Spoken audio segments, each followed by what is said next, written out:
SSLC ಫಲಿತಾಂಶದಲ್ಲಿ ಹಿಂದಿ ಮಾರ್ಕ್ಸ್ಗೆ ಕೊಕ್ 625ರ ಬದಲು 525 ಅಂಕಗಳಷ್ಟೇ ನಿಗದಿ. ತೃತೀಯ ಭಾಷೆಯ ಹಿಂದಿ ಪರೀಕ್ಷೆಯ ಅಂಕ ಗ್ರೇಡ್ ಮೂಲಕ ನೀಡೋಕೆ ನಿರ್ಧಾರ.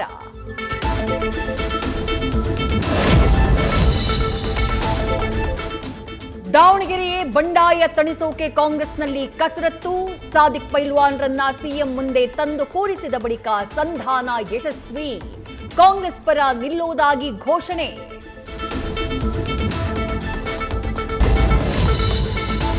ಯಕ್ಷಗಾನದ ನಡುವೆ ಪ್ರೇಕ್ಷಕರಿಗೆ ಕಲಾವಿದನಿಂದ ಕ್ಲಾಸ್.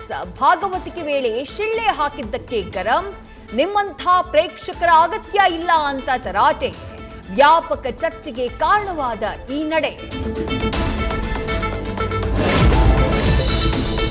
ನಾಳೆ RCB versus SRH high voltage match. ಉದ್ಘಾಟನಾ ಪಂದ್ಯ ನೋಡೋಕೆ ಸಿಎಂ ಸಿದ್ದರಾಮಯ್ಯಗೆ ಆಹ್ವಾನ. ಕೆಎಸ್ಸಿಎ ಅಧ್ಯಕ್ಷ ವೆಂಕಟೇಶ್ ಪ್ರಸಾದ್ ಮುಂದೆ ಶಾಸಕರಿಗೆ ಫ್ರೀ ಟಿಕೆಟ್ ಬೇಡಿಕೆ ಇಟ್ಟ ಮುಖ್ಯಮಂತ್ರಿಗಳು.